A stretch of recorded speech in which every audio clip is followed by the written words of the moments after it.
Chat, I have been cursed. I have been cursed with the ability to notice things.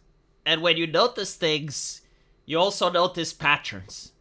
Patterns of behavior that experts tell you to disregard your eyes, to disregard your senses, and instead put your faith into the for-profit, multi-billion-dollar corporations that obviously have no conflict of interest in the narrative whatsoever.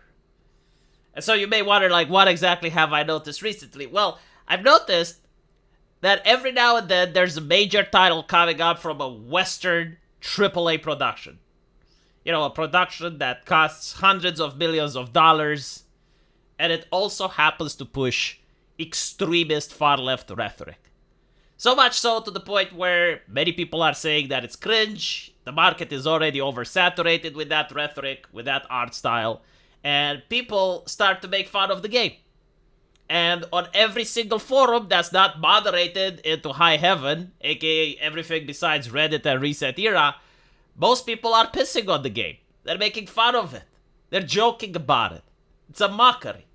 And so you have a couple of people, usually trolls, and some journalists, that are telling you, no, this game is amazing.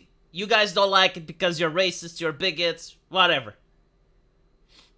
And so the game starts trending, not because people are praising it or cheering it or are excited about it, but because of the arguments, because of the controversy. Like, it's trending for the wrong reasons, either because people are shitting on it, how bad it is, or because people are arguing about it. But it's trending, right? And so eventually the game launches, and the mainstream media, the journalists, they announce huge success. Just like George W. Bush claiming victory. That's what the journalists are doing. They're like, okay, this game has managed to sell a lot of fucking copies. We have owned the Chads. Trump voters, BTF vote, like we have finally made a game that makes fun of them, that ridicules them, that shits on their culture, and we got these people to buy it because these people are absolute morons, and companies should still make games like that because morons will buy it no matter what. And then after a couple of months, you notice that the numbers were a little bit fidgeted. Like something is a little bit off. But then you start to notice that despite the claims of profitability, despite all of the claims of huge commercial success, no one is actually talking about that game. You go on Discord, no one seems to play it.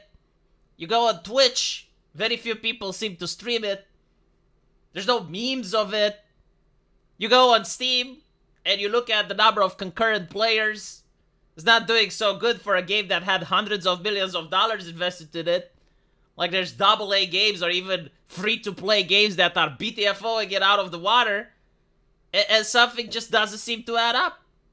Something doesn't seem to click. It's like, well, you said this game is a huge success. I remember when World of Warcraft was a huge success. Everyone was talking about it. It was on television. You know, when StarCraft was a huge success, like South Korean TV would start streaming StarCraft games. Like, everyone was talking about it. It was like a huge cultural thing. But now the only reason I know it's a huge cultural thing is because the press is talking about it. And worse off, you have the company, you have the company making the games asking Steam to hide concurrent player data. And this is something that we also seen with YouTube, where all of a sudden they decided to hide the dislike button in a time when entertainment was getting absolutely destroyed in every single trailer that they would upload. Like, you'd have a Disney trailer and it would receive 1 million downvotes, and it would make the company look bad. Or you'd have Joe Biden make a presidential statement and he would receive 100,000 downvotes. And all of a sudden, the downvote button just disappeared. Isn't that interesting, right? And now we get to see what type of people would be interested in transparency to go away. If this is accurate, it seems that, well, Ubisoft may actually be responsible in trying to hide some of their transparency. Why would they want Steam not to show concurrent player data? Why not? I mean, if their games are so monumentally popular, right? Like, they're so fucking amazing, to the point where they have to sell them on Steam. Like for you that don't remember, Ubisoft used to have its own launcher. Like, they don't want to sell to give Steam a cut of the profits, right? They don't want to get like 40% of what they make to Steam. No, like they would want to keep 100% of what they make.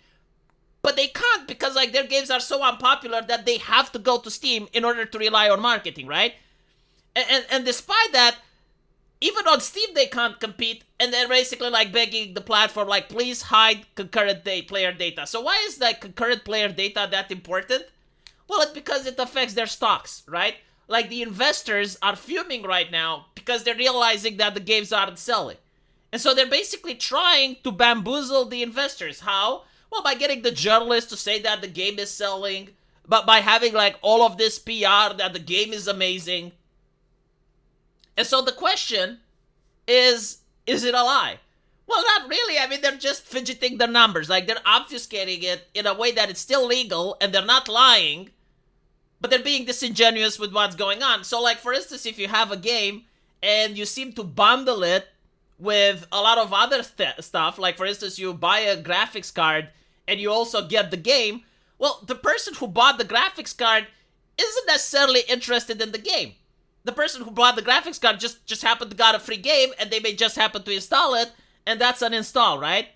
But that's not like an actual story of success. That's not like them actually managing to convince someone that the game is good enough to buy. Or if someone starts a Ubisoft account, and they pay like $9 for it, and they install the game. Well, that's another case of installation, right? And then you also have like people on Steam that generally didn't want to buy the game, they install it, they see that it's shit, they get a refund, well, that's still a concurrent player. So, like, if you look at the way they're framing it, they're not saying we have, like, 1 million sales or whatever. What they are saying is that they have 1 million players. And that's a huge difference because, like, again, a player can be, like, someone that spent a little money on a Ubisoft account. A player can be someone that bought the game and then later on refunded it. A player can be someone that just bought a graphics card and just happened to get the game. If I was an investor, like put yourself in the shoes of your investors, right? Would you be happy if you're counting the players, or would you be happy if they're actually counting the customers? And not to mention, like they also gave a couple of free copies as well. And so, I don't think that Assassin's Creed is going to be a story of success. I think that it's going to be a story similar to Dragon Age. Because the exact same thing, as I mentioned before, I'm noticing patterns, and the exact same thing happened with Dragon Age. Game comes out, journalists praise it, they say, oh, we won the chads, like, look, this is a huge game, if you're not buying it, you're missing out. And what ends up happening is that, in the end, some journalists even had to delete their Twitter remarks, where they were saying that the game is basically amazing and you're missing out. So they had to delete that. They had to delete the fact that they own the chads. And then they had to accept the fact that, yeah, like the game wasn't profitable. A lot of people were getting laid off. And I think this is going to happen with Assassin's Creed as well. If it wouldn't be the case, I wouldn't see journalists like begging people to buy it. Like, if the game is actually good, then word of mouth carries it. You don't have to write these articles. Like, you just have Asmongold, play the game, everyone would be mind baffled. It's like, oh my goodness, like, this is such an amazing game. Like, I need to buy it. Because the reality is that this is what a lot of people don't understand. The consumer doesn't care about ideology that much. Like, if it was a genuinely good, addictive game with an amazing story, no matter how woke it is, people would buy it. And we saw this with Baldur's Gate 3. We're seeing this with Kingdom Come 2. Like, at the end of the day, the reason most people buy games is if they're entertaining or not.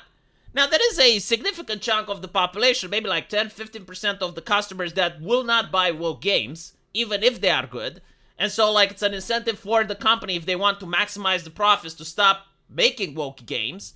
There's probably like another percentage of the public that would buy a game if it has eye candy in it, or if it has like over-the-top violence or fan service, right? So, like, there is an incentive to go to that market, but it's not required. Like, if you genuinely want to sell a product and make it profitable, it has to be good.